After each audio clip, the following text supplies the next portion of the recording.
Halo guys, selamat datang di channel Mr. Villain 88 dengan gua Reza sebagai host kalian. Di video kali ini gua akan membawakan Villain Wrestling Update edisi khusus NXT Takeover in Your House.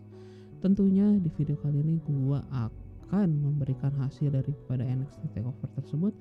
Namun selain itu juga mungkin gua akan memberikan beberapa review mengenai pertandingan-pertandingan yang dilaksanakan di show tersebut. So tanpa panjang lebar lagi, gua akan memberikan overview sedikit mengenai show ini, dimana untuk NXT Takeover in Your House kali ini mempertandingkan 5 pertandingan dengan 5 title juga yang dipertandingkan di show ini, dengan main eventnya itu adalah pertandingan untuk memperebutkan gelar NXT Championship yang digelar dengan format Fatal 5-Way Match. Untuk match pembuka kali ini adalah ada 6-man tag team match yang memperebutkan 2 gelar sekaligus, yaitu gelar NXT North American Champion dan NXT Tag Team Champion. Yang diikuti sebagai penantang ini ada Legado del Fantasma yang dipimpin oleh Santos Escobar bersama rekannya itu ada Raul Mendoza dan juga Joaquin Wilde, menghadapi juara bertahannya untuk pemegang gelar NXT North American Champion ini ada Bronson Reed bersama pemegang NXT Tag Team Champion ini ada MSK, yaitu Wesley dan juga Nex Carter. Ya, seperti yang gua bilang di video prediksi sebelumnya, di Villain Wrestling Update sebelumnya yang gua membahas prediksi daripada NXT Takeover kali ini bahwa untuk match sekarang ini akan memiliki dinamika yang tersendiri karena tipe-tipe penggulat yang mengikuti pertandingan kali ini pun beragam dimulai dari Legado del Fantasma yang memiliki gaya bertarungnya lucha libre atau luchador, lalu juga Bronson Reed dengan powerhouse-nya dan juga brute force dan juga rekannya itu MSK yang memiliki style yang akrobatik dan juga high flying gitu dan bisa dilihat pada awal pertandingan pun pertandingan ini pun berjalan dengan tempo yang cepat karena pada saat pertandingan itu dimulai, Wesley dan juga Joaquin Wilde itu menjadi petarung yang pertama yang turun di pertandingan tersebut. Dan pada saat Bronson Reed ini di tag oleh Wesley begitu secara drastis gaya bertarung daripada tim Bronson Reed dan juga MSK ini pun berubah drastis begitu di mana Bronson Reed turun ini pun membuat lawan-lawan ini pun sedikit ciut pada saat itu Santos Escobar yang menghadapi Bronson Reed pun ciut dan dia pun meminta Raul Mendoza pun yang menggantikan dirinya dengan men-tag si Raul Mendoza, dan Raul Mendoza pun sempat ciut juga dimana dia sempat berargumen dengan si Santos Escobar walaupun pada akhirnya dia harus menuruti apa kata pemimpinnya gitu dan secara otomatis begitu memang secara power si Bronson Reed ini di atas daripada lawan-lawan dia pun dengan cukup mudah mendominasi lawannya satu persatu begitu walaupun begitu ada satu kesempatan di mana Bronson Reed pun sudah cukup kelelahan atau kewalahan pada saat apabila menghadapi lawan ini secara bersamaan begitu di mana terlihat bahwa dia pun terkapar atau jatuh setelah para lawannya pada saat itu Santos Escobar dan Joaquin Wilde ini melakukan double team terhadap si Bronson Reed begitu. Dan setiap kita melihat MSK itu menghadapi Joaquin Wilde ataupun Raul Mendoza atau bahkan Santos Escobar, kita pun melihat banyaknya gerakan-gerakan yang akrobatik begitu dimana kalau luchador memang mereka itu kan flamboyan dan juga dasar daripada gerakan dasar gaya bertarung daripada high flying begitu namun pada akhirnya begitu tim daripada Bronson Reed dan juga MSK ini bisa mengguli lawannya begitu setelah MSK dan Bronson Reed ini berhasil menyingkirkan Santos Escobar dan juga Raul Mendoza. Bahkan Santos Escobar itu dia sempat mengambil title North American Champion sebelum dia mendapatkan body charge dari Bronson Reed yang hingga menabrak barricade daripada arena pertandingan itu rubuh gitu. Dan pada akhirnya pokoknya di momen akhir dari pertandingan itu hanya menyisakan si Hwa Hin-wol yang berada di arena pertandingan sendiri gitu ya, setelah lawan-lawannya itu terkapar tidak berdaya, dan hal tersebut pun bisa dimanfaatkan oleh Branson Reed dan juga MSK ya untuk memenangkan pertandingan tersebut, di mana mereka ini melakukan serangan kombinasi yang ditutup dengan tsunami darinya Branson Reed untuk memenangkan pertandingan tersebut via pinfall, sehingga baik Branson Reed dan juga MSK ini berhasil mempertahankan gelarnya sebagai NXT North American Champion dan juga NXT Tag Team Champion. Ya, secara overall sih ini seperti yang gue bilang sebelumnya, bahwa ini pertandingan yang memiliki dinamika pertarungan yang cukup unik ya, dan juga cukup berwarna, dan ini bisa dibilang merupakan pertandingan pembuka yang sangat amat bagus begitu ya. Dan kalau misalnya gue bisa bilang ini bukan pertarungan yang harusnya ini menjadi pembuka ya, bisa dibilang ini bisa menjadi pertarungan yang mungkin satu level di bawah main event begitu. Dan bisa gue bilang kalau pertandingan tersebut untuk yang six man tag team match kali ini bisa menjadi salah satu menjadi pertandingan terbaik untuk NXT TakeOver kali ini gitu guys. Dan kita berlanjut ya ke pertandingan yang kedua. Ini ada single match ya antara Mercedes Martinez yang menghadapi Ciali, yang dimana pada saat pertandingan tersebut ya Mercedes Martinez menjadi petarung pertama yang memasuki arena pertandingan dengan diikuti lawannya Ciali yang masuk ke arena pertandingan ini. Tampak dia ditemani oleh gurunya dan juga rekannya dari Tiansha ya, yaitu gurunya adalah Mei Ying dan juga rekannya itu Boa gitu. Ini merupakan pertarungan yang cukup singkat ya dibandingkan pertarungan-pertarungan lainnya yang berada di show kali ini. Dan walaupun cukup singkat begitu ya, tetapi ini pertandingan yang bukan fast-paced seperti lainnya begitu ya, dan dimana ini dimulai cukup perlahan, bagaimana mereka saling bertukar adu kekuatan begitu ya, lalu mencoba mengadu teknik begitu. Walaupun begitu ya, Ciali memang pada awal-awal pertandingan ini cukup kewalahan ya menghadapi Mercedes Martinez begitu ya. Namun ada satu momentum yang dimana dia bisa membalikkan keadaan itu pada saat rekannya itu Boali itu dia berhasil mengalihkan jalannya pertandingan, dan hal tersebut bisa dimanfaatkan dengan baik oleh Ciali ya.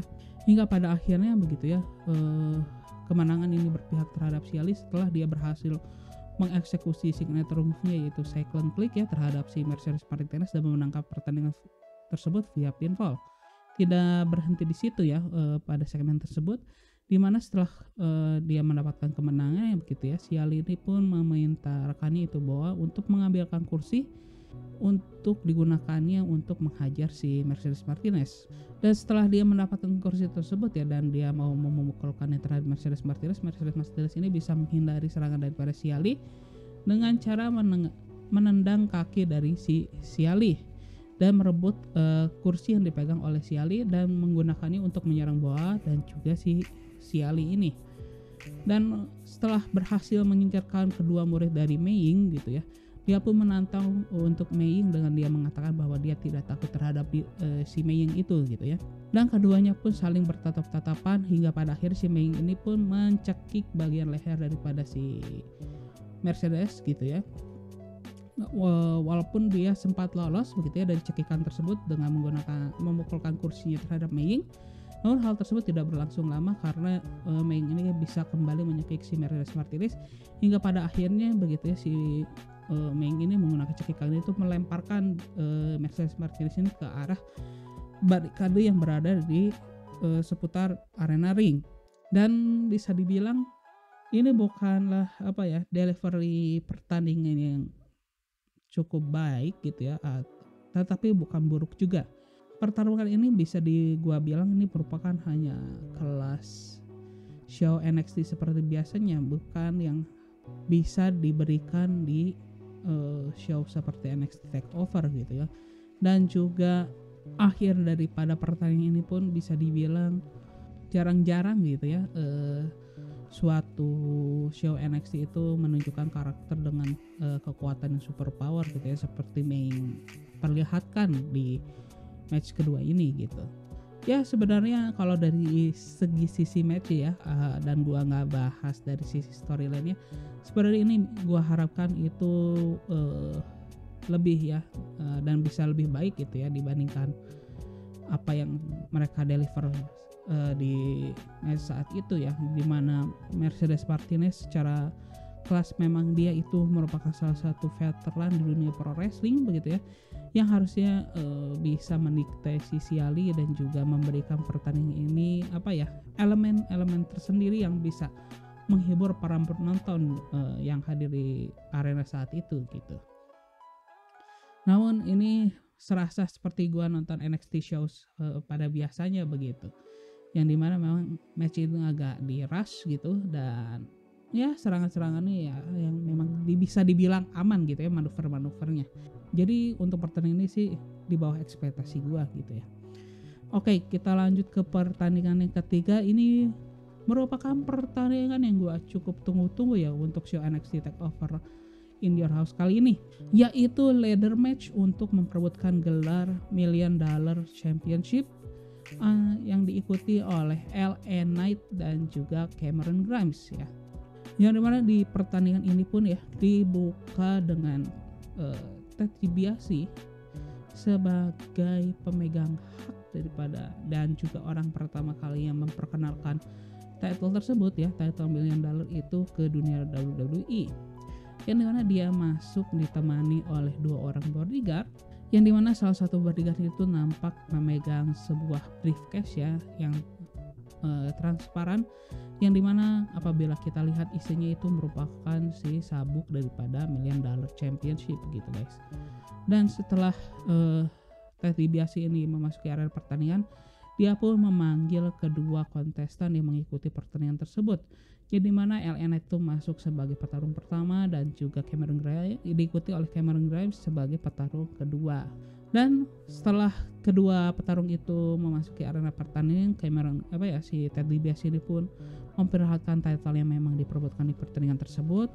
Setelahnya pun dia menggantungkan si briefcase itu ke penyangga yang sudah disediakan gitu.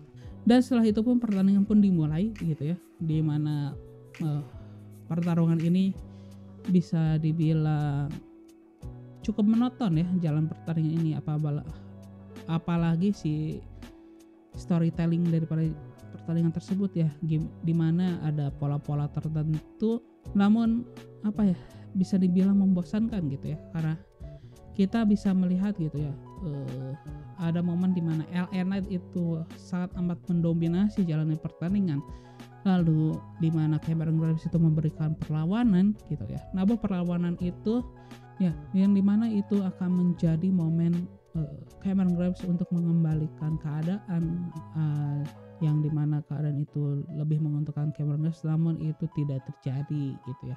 Dan itu bisa gua lihat di pertandingan itu mungkin sebanyak 6 atau 7 kali ya momen-momen tersebut tuh, yang dimana bisa membuat kita greget, tapi bukan greget karena exciting akan pertandingan tersebut, tapi kayak kesel gitu, ini kapan gitu si Cameron Grimes ini bisa mengembalikan momennya biar menjadi momennya dia gitu ya di pertandingan itu. Namun pada akhirnya pun ya sampai akhir pertandingan pun kita berasa kayak diberikan harapan palsu ya gitu ya karena hal tersebut begitu, yang dimana ada satu momen si Cameron Grimes ini hampir saja memenangkan pertandingan tersebut begitu ya, yang dimana kita kira si LA Knight yang walaupun pada umumnya atau di pertandingan lain itu dia harusnya sudah tersingkirkan ya dengan serangan tersebut, dan itu bisa membuat si Cameron Grimes itu memenangkan pertandingan tersebut. Namun secara out of nowhere gitu ya, si LA Knight pun secara tiba-tiba bangkit begitu, dan dia pun melemparkan si Cameron Grimes gitu ya dengan cara mendorongkan tangga yang dinaiki oleh Cameron Grimes itu ya, hingga dia terlempar ke bagian jembatan yang terbentuk dari tangga yang sebelumnya sudah dibangun oleh si LA Knight. Dan hal tersebut pun bisa menjadi momentum daripada LA Knight, yang dimana dia pun akhirnya bisa mengambil briefcase tersebut dan memenangkan pertandingan tersebut begitu. itulah akhir dari pertandingan tersebut, yang dimana selama pertandingan itu gue melihat bahwa si LA Knight pun tidak terlalu membuy atau menghayati serangan-serangan daripada si Cameron Grimes gitu ya, yang dimana dia serasa lebih superior, dimana hanya membutuhkan waktu yang cukup singkat ya untuk merecovery serangan-serangan daripada si Cameron Grimes begitu sih. Dan yalah, pokoknya ini bisa dibilang salah satu ladder match terburuk selama sejarah NXT TakeOver, walaupun ya perlu dicamkan, walaupun ini bukanlah match yang buruk, ini matchnya bagus sih gitu, bisa ditonton bisa, tetapi tidak ada excitement, tidak ada rasa tegangnya, tidak ada rasa kepuasan ya pada saat kita menonton pertandingan ladder match kali ini. Karena apabila selama gua menonton NXT gitu ya, terutama apabila di NXT TakeOver mempertandingkan ladder match gitu ya, gua selalu mendapatkan rasa excitement, terus juga mendapatkan rasa ketegangan tersendiri, dan juga gua rasa ini siapa yang bakal menang gitu ya, siapa yang bakal ini gitu. Dan ada momen-momen tersendiri yang memang mereka itu sangat menonjol gitu ya, masing-masing petarungnya, yang dimana kalian bisa lihat di ladder match pada saat NXT Raw American Championship itu pertama kali dipertandingkan gitu ya, dimana di match itu ada 6 orang yang mengikuti ya, kalau nggak salah ada Adam Cole, lalu juga ada Ricochet, Killian Dane, dan masih ada banyak lagi ya, seperti EC3 dan juga beberapa petarung lain. Di situ gue mendapatkan excitement tersendiri, dan beda lagi dengan ladder match yang lainnya, yaitu dengan pertandingan ladder match antara DIY bersama The Revival ya, atau sekarang bisa kalian kenal itu The Revival itu adalah FTR ya di AEW gitu ya, dimana mereka kedua tim ini memperebutkan gelar NXT Tag Team Champion. Dan di situ gue mendapatkan excitement yang tersendiri lagi, beda seperti ladder match pada saat memperebutkan North American Champion begitu. Dan kalau ini lagi-lagi ya, pertandingan ini pun hanya mendeliver pertandingan kelasnya NXT show biasa gitu. Dan nggak tahu lagi sih ya, entah apa, nggak tahu bagaimana ya, bagaimana mereka menyusun skrip dari pertandingan ini. Tapi kayak yang storyline itu ya gitu aja, nggak ada naik turunnya gitu. Jadi ini si temponya naik turun. Tapi nggak ada yang, tapi ya kayak yang stagnan gitulah ya. Jadi ya walaupun mau bagaimana ya sudah terjadi gitu ya. Jadi kekecewaan gue bukan karena Cameron Grimes gagal menang pertandingan ini ya, walaupun di video sebelumnya, di video prediksi NXT TakeOver gue sebut gue memegang Cameron Grimes untuk menangkan pertandingan tersebut, bukan, tapi delivery pertandingannya gitu kayak yang nggak ada bumbu lain gitu ya, nggak ada warna lain gitu, ya udah gitu-gitu aja gitu. Jadi cuma nge-cyclingnya, tapi cyclingnya gak ada dinamika gitulah, stagnan, linear ceritanya. Dan oke deh, kita lanjut ke pertandingan selanjutnya ya. Ya pokoknya sangat disayangkan ladder match kali ini itu masih banyak potensial yang bisa digali dan bisa dipertunjukkan ke para penonton gitu sih guys. Oke, selanjutnya ini ada single match ya, untuk memperebutkan NXT Women's Championship antara Ember Moon sebagai penantang menghadapi Raquel Gonzalez sebagai juara bertahan, yang dimana di pertandingan tersebut ya Raquel Gonzalez pun ditemani oleh rekannya itu Dakota Kai. Dan memang pertarungan ini harus gue akuin memang seperti apa yang diprediksikan oleh para jurnalis juga para pengamat dunia pro wrestling ya, bahwa untuk pertandingan ini pun yang menjadi kunci untuk mengelevate pertandingan ini jadi menarik untuk ditonton adalah si Ember Moon. Dan ini adalah kesempatan untuk Ember Moon menunjukkan kemampuannya begitu ya sebagai penggulat.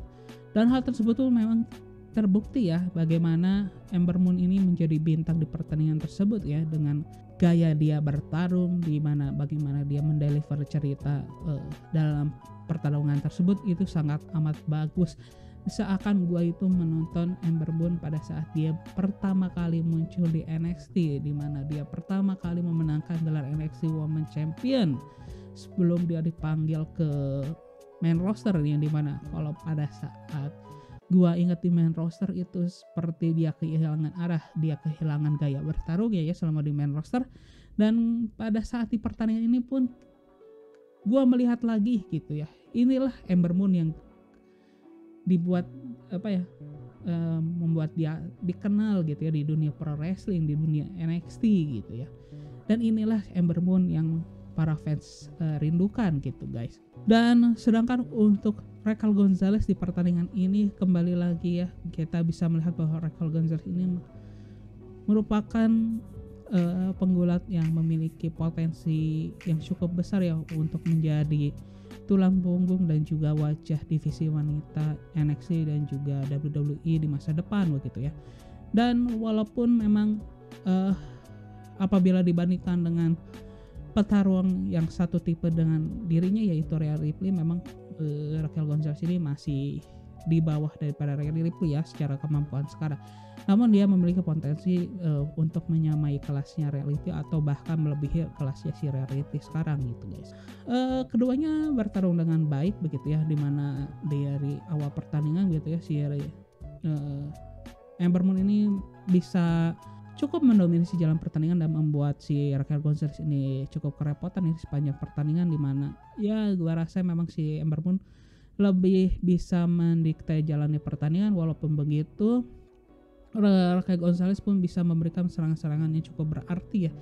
Kalau misalnya si Ember Moon tidak memiliki resiliensi yang kuat begitu ya, maka pertandingan itu bisa saja berakhir dengan lebih awal begitu ya. Dan ada satu momen yang dimana si Ember Moon ini hampir saja memenangkan pertandingan tersebut ya, pada saat si Ember Moon ini berhasil mengeksekusi finishing move-nya yaitu Eclipse ya terhadap si Raquel Gonzalez ya.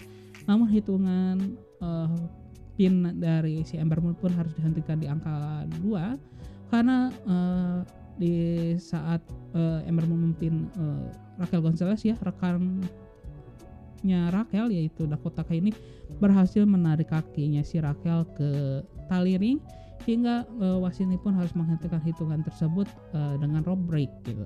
Namun tidak hanya di sana saja ya, kita dibuat terkaget-kaget ya atau terbuat exciting gitu ya untuk menonton pertandingan tersebut, karena kita juga mendapatkan kejutan lainnya yaitu rekan daripada Ember Moon yaitu Shotzi Blackheart yang memang di 2 episode terakhir daripada show NXT itu dia absen ya, yang banyak ada kabar dan juga dia sendiri yang mengakui bahwa dia mengalami cedera gitu. Ternyata si Shotzi Blackheart di pertandingan tersebut dia melakukan comeback ya dengan membantu si Ember Moon dengan menyerang rekan dari si Raquel Gonzalez yaitu Dakota Kai, hingga membuat si Dakota Kai pun harus meninggalkan Raquel Gonzalez ya dari arena pertandingan gitu. Sehingga si Raquel Gonzalez ini pun harus melanjutkan pertandingan itu seorang diri gitu guys. Dimana ya momen tersebut tuh sebenarnya bisa saja dimanfaatkan oleh si Ember Moon untuk memenangkan pertandingan tersebut, namun kesempatan tersebut pun tidak bisa dimanfaatkan oleh si Ember Moon secara maksimal gitu ya. Yang pertama, Ember Moon itu padahal sudah dia berhasil melakukan hurricanrana ya terhadap si Raquel Gonzalez ke arah rem daripada arena pertandingan, namun pada saat ia memimpin harus dipatahkan oleh si Raquel Gonzalez di hitungan kedua. Lalu juga ada satu lagi kesempatan di mana si Ember Moon ini mencoba untuk mengeksekusi finishing move-nya yaitu The Eclipse untuk kali kedua kalinya ya. Kali kedua di pertandingan tersebut gitu ya. Momen tersebut pun malah menjadi bisa menjadi momen counter daripada si Raquel Gonzalez untuk mengembalikan keadaan, di mana setelah dia menggagalkan The Eclipse dari Ember Moon gitu ya, dia pun langsung mengcounternya dengan melakukan finishing move miliknya si Raquel ya terhadap si Ember Moon yaitu One Arm Powerbomb, sehingga si Raquel Gonzalez pun bisa memenangkan pertandingan tersebut via pinfall dan juga mempertahankan gelarnya sebagai NXT Women's Champion. Dan secara overall pertandingan Ember Moon dan juga Raquel Gonzalez merupakan salah satu pertandingan terbaik ya di malam tersebut begitu. Seperti yang gue harapkan bahwa ini pertandingan yang cukup menghibur ya, terutama ini menjadi momen pembuktian daripada Ember Moon bahwa dia memang penggulat yang berbakat dan juga memiliki skill yang sangat amat mumpuni. What a shame gitu ya. main roster ini menyia-nyiakan talent seperti Ember Moon gitu. Ya, kita lanjutkan lagi ya ke pertandingan terakhir main event pada malam tersebut, yaitu Fatal 5-Way match untuk memperebutkan gelar NXT Championship, yang dimana di pertandingan tersebut pun dimulai dengan masuknya keempat penantang terlebih dahulu, yang dimulai dari Johnny Gargano, lalu ada Pete Dunne, Kyle O'Reilly, dan juga penantang akhirnya itu ada Adam Cole. Yang tidak lama kemudian pun juara bertahan daripada NXT Champion yaitu Karrion Kross pun memasuki arena pertandingan, yang dimana pada saat dia memasuki arena pertandingan dia tampak ditemani oleh pasangannya yaitu Scarlett. Ya, bisa dibilang ya pertandingan ini berjalan dengan tempo yang cukup tinggi ya, dan cukup intens ya dari awal pertandingan itu dimulai begitu. Yang dimana di awal pertandingan itu ya kita bisa melihat ya sebagaimana mendominasi si Karrion Kross ya, seperti apa yang digambarkan oleh NXT selama ini ya, karakter Karrion Kross yang selalu mendominasi ya sejak dia melakukan debutnya di NXT. Yang dimana di pertandingan itu pun begitu ya, bahwa keempat lawannya pun harus bekerja sama ya. Setiap mereka harus menyingkirkan Karrion Kross untuk beberapa saat di berbagai kesempatan di pertandingan tersebut gitu ya. Dan apabila momen si Karrion Kross itu tersingkirkan di pertandingan tersebut begitu ya, keempat penantang di pertandingan tersebut pun memberikan pertunjukan yang sangat memuaskan gitu ya guys ya, karena banyak beragam warna yang diberikan dan juga beragam style yang dipunyai oleh keempat petarung di penantang ya di pertarungan tersebut, yang dimana kita bisa melihat chain daripada showcase daripada gerakan-gerakan kuncian dari beberapa petarung seperti dari Kyle O'Reilly, lalu diikuti dari Pete Dunne begitu ya, walaupun pada akhirnya harus masih bisa dipatahkan oleh si Karrion Kross. Lalu ada momen lagi di mana Adam Cole, Johnny Gargano, Kyle O'Reilly dan juga Pete Dunne ini melakukan chain wrestling yang bisa dibilang ini cukup menghibur ya di momen-momen daripada pertandingan tersebut begitu ya. Dan juga kita bisa melihat reuni singkat daripada Adam Cole dan juga Kyle O'Reilly yang dimana mereka melakukan double powerbomb terhadap si Karrion Kross gitu. Dan lalu ada momen dimana ada kerjasama singkat juga ataupun gerakan double team yang dilakukan oleh Kyle O'Reilly dengan Johnny Gargano, lalu juga Adam Cole bersama Pete Dunne begitu ya, yang dimana hal tersebut pun membuat pertandingan itu pun menarik untuk ditonton, walaupun sebenarnya begitu ya dari segi polanya ini hampir sama dengan ladder match antara Cameron Grimes dan juga LA Knight ya, yang dimana setiap LA Knight bertanding kan dia mendominasi si Cameron Grimes, dan hal tersebut pun sama terjadi di pertandingan Fatal 5-Way match kali ini, dimana setiap Karrion Kross ini dia bertanding dia langsung mendominasi lawannya, yang dimana diperlihatkan dia dengan cukup singkat bisa menyingkirkan lawan-lawannya satu persatu. Namun apabila lawannya bersatu gitu ya, si Karrion Kross ini masih bisa disingkirkan gitu ya, walaupun dia pada akhirnya kembali bangkit lagi gitu. Namun pada saat momen si Karrion Kross ini disingkirkan gitu ya, ada momen kita yang kosong itu pun diisi dengan bagaimana pertarungan yang cukup seimbang di antara empat penantang title tersebut begitu. Dan itulah yang membuat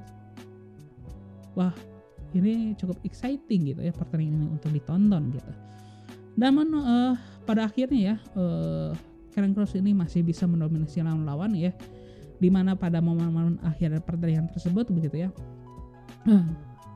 walaupun si Karrion Kross ini sempat terkapar di tengah arena pertandingan dan Johnny Gargano dan juga Pete Dunne ini terkapar di luar pertandingan, yang hingga di momen tersebut menyisakan Adam Cole dan juga Kyle O'Reilly yang masih bisa bertanding, yang dimana si Adam Cole ini hampir saja memenangkan pertandingan tersebut ya apabila dia berhasil mengeksekusi last shot. Namun serangan last shot dari Adam Cole ini masih bisa dipatahkan oleh Kyle O'Reilly, bahkan di counter menjadi kuncian khasnya Kyle O'Reilly yaitu heel hook.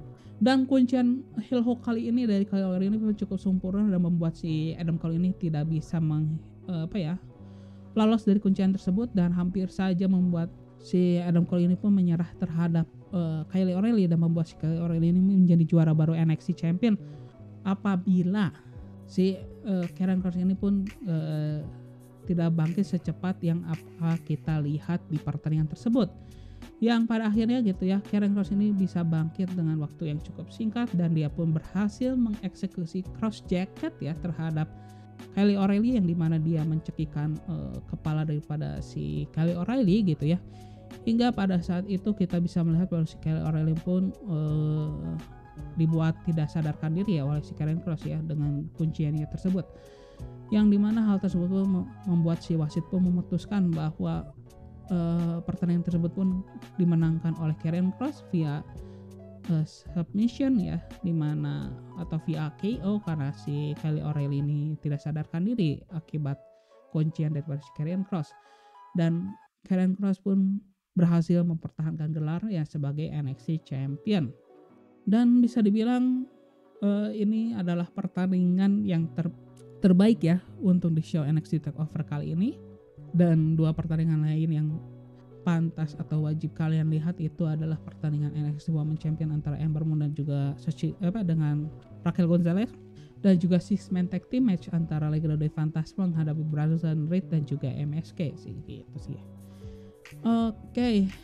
Dan ternyata ya momen kemenangan daripada Karrion Kross ini bukanlah momen akhir daripada show tersebut, karena setelah perayaan kemenangan daripada Karrion Kross kita diperlihatkan ada backstage ya, di mana salah satu koresponden daripada NXT pun mengejar William Regal yang dia baru saja mau keluar daripada area pertandingan, yang dimana dia ditanyai ya, si William Regal ini selaku general manager daripada NXT ditanyai bagaimana show untuk NXT TakeOver in Your House malam ini gitu ya, pendapat Anda.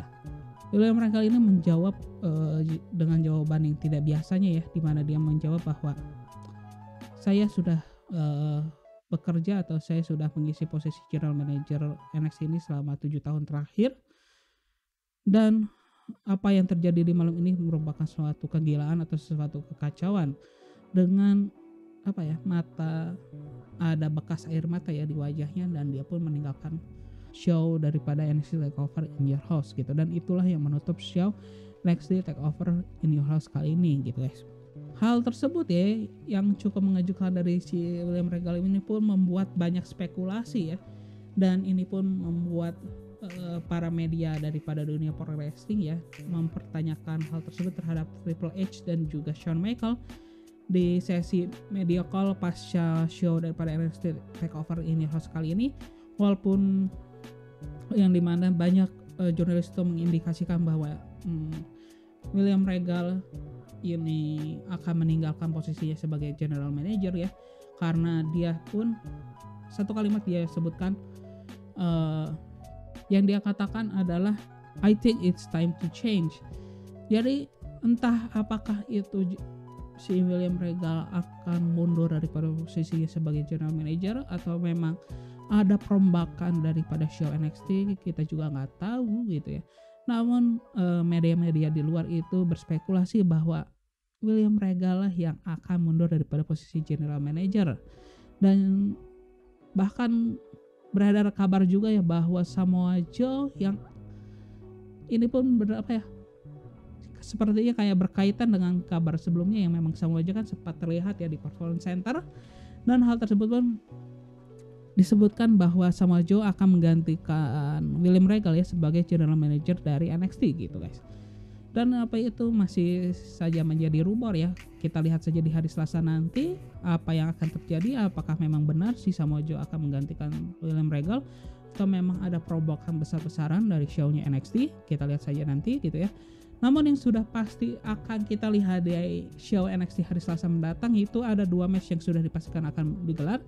Yang pertama seperti yang gue sebutkan sebelumnya bahwa nanti ada Tornado Tag Team match ya antara Tommaso Ciampa bersama tim Richard menghadapi The Young Grizzled Veteran.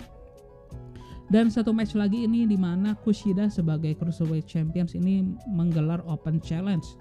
Dan itu saja sih yang bisa gue sampaikan di video kali ini ya. Dan secara overall ya untuk NXT TakeOver in Your House ya ini merupakan show yang takeover yang oke gitu ya, tapi bukanlah yang terbaik ya untuk tahun 2021 ini, karena gua masih beranggapan bahwa Stand and Deliver masih yang terbaik untuk tahun 2021. Tapi tunggu saja ya untuk War Games tahun ini, karena War Games tahun ini bisa dibilang sangat menarik ya. Karena selama sejarah War Games digelar oleh NXT selalu ada di Undisputed Era. Namun tahun ini karena di Undisputed Era ini sudah bubar, apakah format ini akan tetap sama seperti War Games yang biasa digelar oleh NXT atau ada perubahan besar untuk War Games tahun ini? Namun apabila si William Regal meninggalkan posisi General Manager, maka tidak ada yang mengatakan it's War Games. See, I miss that. I miss that tagline from William Regal. Come on. Dan ya pokoknya sih ya overall jadi it's a okay show. Walaupun begitu masih banyak potensi ya, terutama pertandingan Siali lalu juga Billion Dollar match itu harusnya bisa lebih bagus. Itu jauh-jauh dari kelasnya takeover gitu guys. Wah, banyak takeover yang lainnya walaupun memang lebih biasa, tapi delivery pertandingan itu lebih dari kedua match yang tadi gua bilang itu gitu ya. So itu saja sih yang bisa gua sampaikan di video kali ini. Apabila kalian menyukai video kali ini silahkan klik tombol like, dan apabila kalian punya pendapat lain mengenai show kali ini silahkan kalian komen gitu ya biar kita bisa berdiskusi. Dan oh ya, gue juga ingin bertanya, menurut kalian pertandingan terbaik untuk NXT TakeOver kali ini pertandingan yang mana? Coba isi juga di kolom komentar gitu ya. Dan gue Reksa sebagai host kalian isi pamit guys ya, bye bye. Bang.